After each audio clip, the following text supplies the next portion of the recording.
that. Community outrage, that was present. So if New York had had a death penalty and I was a couple of years older, I would have been at risk for the death penalty. And my appeals ran out in 2002. I wasn't exonerated until 2006, so I wouldn't have been alive. Now we think about in Tennessee, where we have Purvis Payne, represented by the Innocence Project. Has been on death row for 32 years, unable to get DNA testing, even though there's alternative suspects. The district attorney in that county is known. She's known for opposing DNA testing. So yeah, county is, one second. That's in Shelby County. And I think about Sudley Adley, who was executed in that same state of Tennessee, where again the same district attorney would not allow him to have DNA testing. And what is the harm in giving DNA testing? Either it's going to prove guilt, in which we can stop talking about guilt, innocence, or it's going to prove somebody innocent, in which case they can be released and the investigation can resume. Sedley's daughter April continues the fight to try to get DNA testing in order so that the world could know the truth as to her father. But there's many other arguments against the death penalty. While innocence has been the issue that a lot of headway has been made on, it's by no means the other argument. A lot of murder victim family members, they report that the capital cases, it causes them to relive the crime because of the extra publicity surrounded by such cases. In addition to that, killing people who kill in order to show that killing is wrong, that doesn't make any sense. That's a circular reasoning. I think that murdering those who kill, it lowers society down to the level of the person who committed the crime that they're seeking to punish. It's a tremendous wastage of financial resources.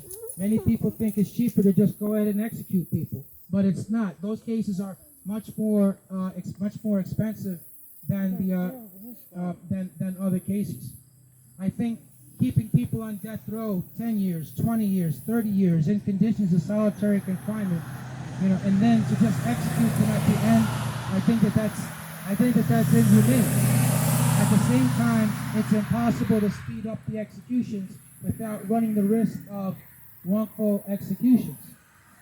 As a country, we're not supposed to execute people who have mental health issues, but too often that happens. Purvis Payne has mental health issues and not eligible to be executed that way, although the DA is going forward, and it seems like the government doesn't want to intervene. If I was to give a message to wrongfully convicted people and their family as to what to do, firstly, don't give up. If I had given up, I wouldn't have made it out. Go to the law library, study the law, be proactive in your defense. I would collect, gather, and read articles about other people who've been exonerated. Study what route did they take, who helped them. It's inspiration to continue going. Remember that the goal is to overturn the conviction and regain your freedom. It's not to get caught up in the prison politics. So you have to survive. You want to know what's going on around you. Other than that, your goal should be the law library in your case. You want to study your case backwards and forwards. When you write letters looking for help, you have to have a really nice and tight summary, not more than 2 or 3 pages. My name is so-and-so. I've been wrongfully convicted of this. I've been in for this long. I've been sentenced to this. Here's the evidence against me. Here's the flaws in that evidence. Here's my top 2 or 3 reasons in the record that show that I'm innocent. Here's something supporting, like maybe a letter from a respected legal entity, or maybe somebody's misconduct that was involved in the case, maybe a bubble to the surface in some other case. So you want to mention that, and your only goal is you want the person reading that letter to think, well, gee, if it's really true what they're saying, then yeah, I could see how that person might be innocent. Then the next thing, the thoughts in their mind is going to be, well, how do I win the case?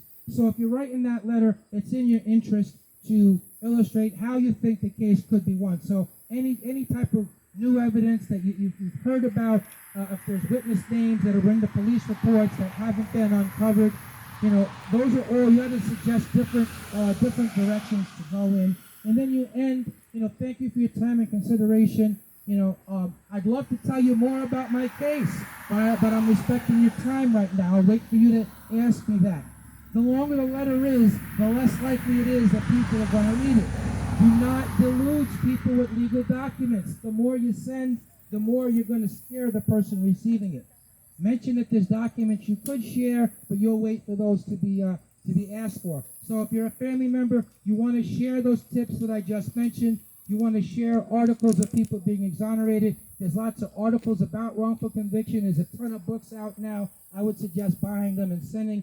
Again, that's inspiration.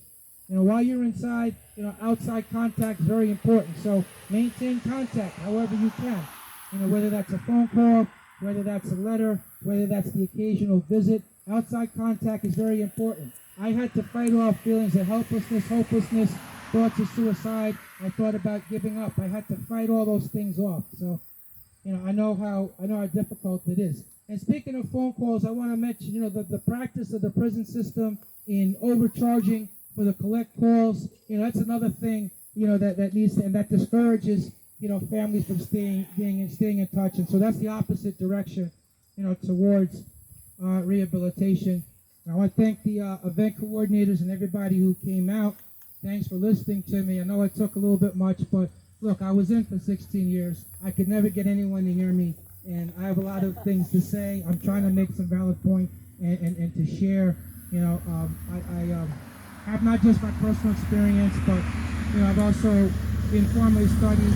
I have a formal education, so I combine them all, and I feel an obligation, to shed light on these issues on behalf of the people that are metaphorically left behind from amongst the guilty who are mistreated while they're in prison, as amongst the families of people who are incarcerated, as for the people who are wrongfully imprisoned, those whose case I know about, and the many more that I don't. So I try to strike a blow here today in collaboration, with the people right here in Ohio, on the Freedom and Justice Day.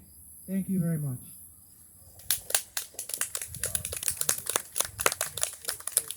I believe now we're going to do symbolic. We have the bells. Everybody grab a bell. If you don't have one, we're going to let the freedom ring. We're going to pass the bells out. Everybody please read. I don't have no bell. Ring the bell. Just hold on. I guess we'll do it. I don't have one. Okay, just video then. Okay.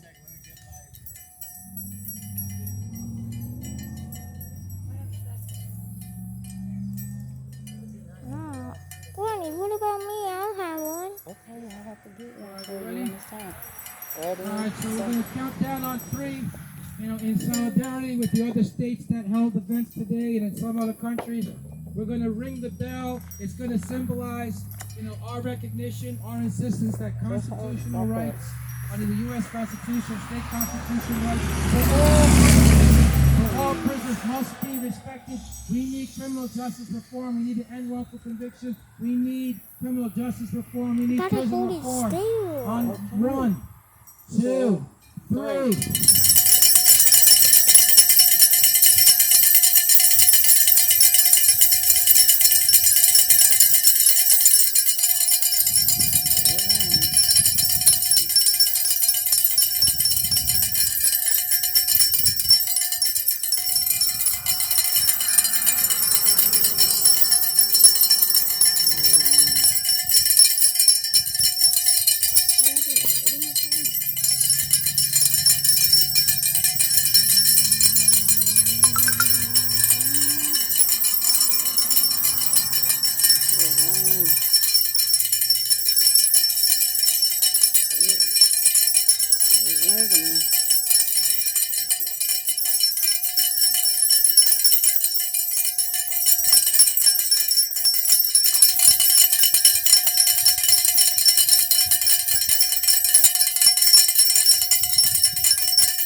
On behalf of all those still inside, let's bring said it. Let him wait.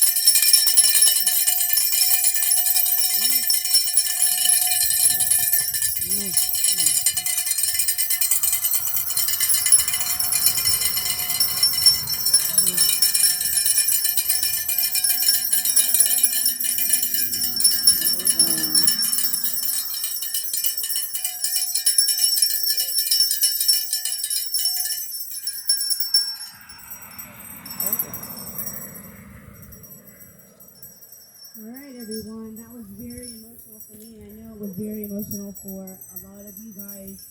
I want to thank every single one of you guys who joined us out here today. Sandy from Indiana, Charles, Jeffrey, Jerry, every single one of you guys that came up here today and told us about your story, and who just made the drive out here. Some are driving hours, some are, coming a long way. I know you guys had to come out and spend the night.